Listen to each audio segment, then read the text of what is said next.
Nah, ini dan kode asisten PKL. Di sini saya akan menjelaskan mengenai algoritma rekursi.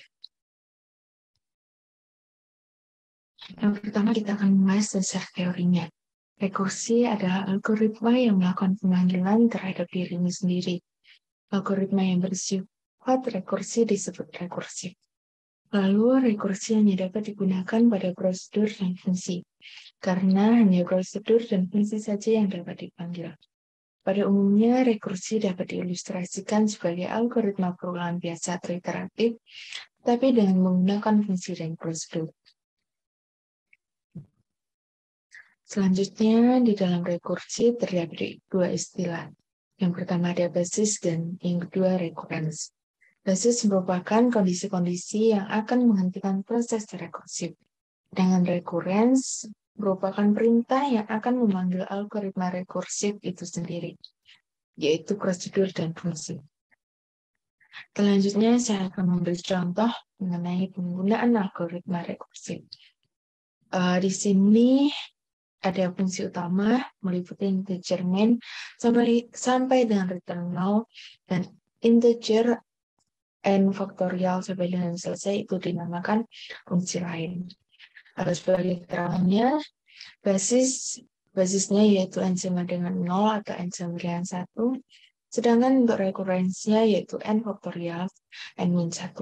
Sebagai contoh, kita asumsikan jika input n sama dengan 3, maka yang pertama n faktorial sama dengan 3 dikali n faktorial 2.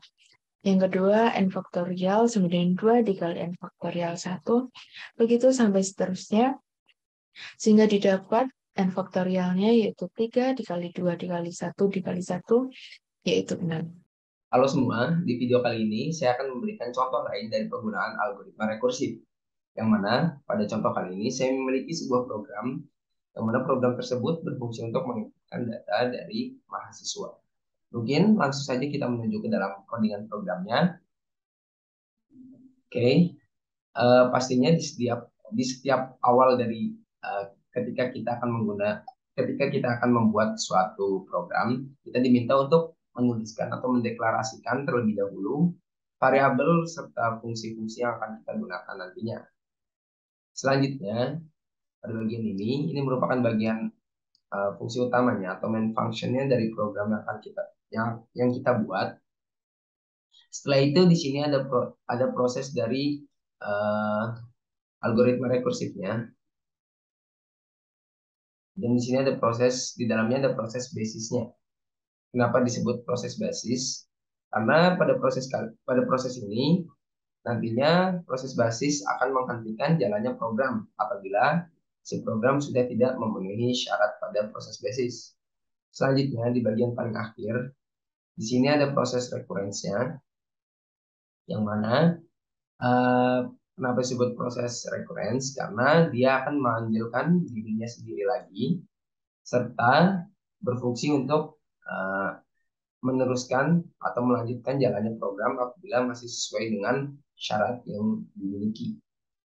Oke, mungkin di sini saya langsung menjelaskan atau mencontohkan dengan menggunakan angka ketika si codingan ini kita run atau kita jalankan.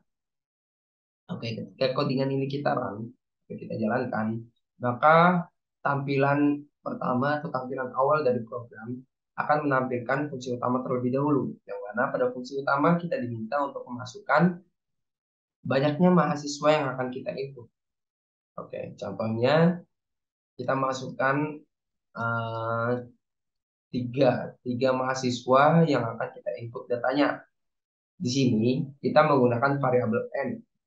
Kita lihat di sini. Jadi kita menggunakan variabel n.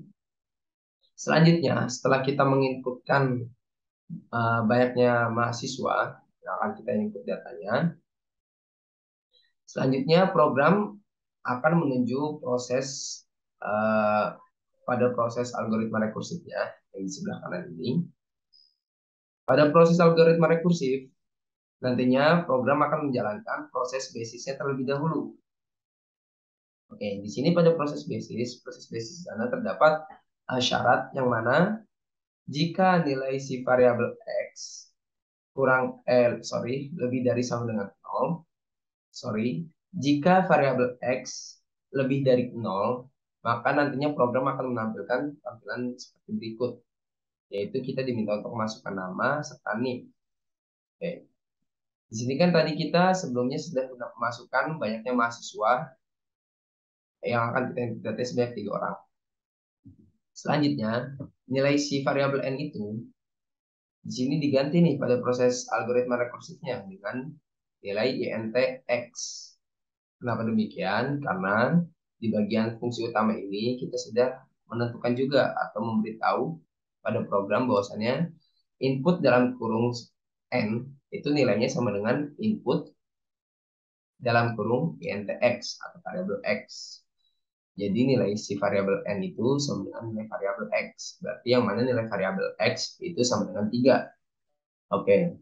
Berarti di sini nilai variabel X itu sama dengan 3. 3 kan lebih dari sama dengan 0.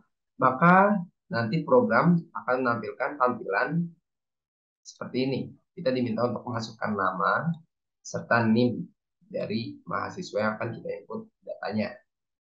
Oke, ketika program sudah berhasil atau sudah selesai menjalankan proses dari basis, maka selanjutnya program akan menjalankan proses dari recurrence. Oke, di sini dapat kita artikan bahwasannya eh, tadi kan kita menginputkan nilai berjumlah 3 ya. Berarti nilai X-nya 3, nilai X lebih dari sama dengan nilai X lebih dari 0, maka program akan menampilkan tampilan seperti berikut. Menampilkan tampilan nama serta NIM yang dapat kita isi untuk mahasiswa yang akan kita input datanya. Selanjutnya pada proses recurrence ini nantinya program akan kembali memanggil dirinya sendiri, akan kembali memanggil fungsi dari input dalam kurung X. Jadi alurnya seperti ini. Ketika kita sudah menginputkan data pertama untuk mahasiswa pertama, nantinya di sini program ya akan baca nih. Berarti kan tadi kita menginputkan 3 data. Berarti nilai X sama dengan X min 1. Berarti 3 kurang 1 sama dengan 2. Berarti ada 2 data mahasiswa lagi dong yang belum kita inputkan. Ada 2 mahasiswa lagi nih yang datanya belum kita inputkan, kan? Jadi nanti si program itu akan balik lagi nih, akan balik lagi ke atas ke sini, akan manggil dirinya lagi sendiri. Sama lagi diulang lagi dari awal, masih memenuhi syarat dari si basisnya enggak nih? Nilai X-nya masih lebih dari 0 enggak nih? Kalau masih lebih dari 0, maka program akan menampilkan tampilan yang sama. Kita diminta untuk memasukkan data nama serta NIM dari mahasiswa. Ya, kita input datanya.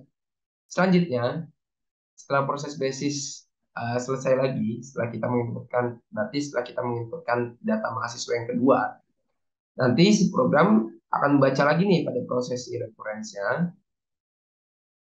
Datanya ini berarti kan 2, X-nya itu kan tadi 2 sama dengan 2 min 1. Sama dengan 1. Berarti masih ada 1 data lagi kan? Oke, berarti balik lagi ke atas. Programnya akan memanggil dirinya lagi sendiri nih. Balik lagi prosesnya ke atas. Oke, masih memenuhi syaratnya nih. Masih X-nya masih lebih dari 0. 1 kan, 1 lebih dari 0. Maka program sama masih menampilkan tampilan seperti berikut. Kita akan masukkan data untuk mahasiswa yang terakhir. Oke, setelah itu berarti kan nilai X-nya itu 1 ya. Tapi ini saya pindahkan terlebih dulu. Di sini 1 sama dengan 1 min 1 sama dengan 0. Nah, si program nantinya masih tetap nih akan mengembalikan atau memanggil dia sendiri, akan balik lagi ke atas. Terus dia mengecek lagi nih pada proses si basis, mengecek syaratnya lagi. Nah, 0 itu kan nilainya seharusnya sama dengan 0.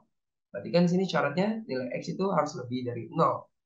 Oke, berarti kalau nilai 0 itu kan tidak lebih dari 0, maka proses nantinya akan dihentikan oleh program. Mungkin sekian Ini saja yang dapat saya sampaikan dalam contoh penggunaan algoritma rekursif. Mohon maaf apabila ada tutur kata yang salah. Terima kasih. Wassalamualaikum warahmatullahi wabarakatuh.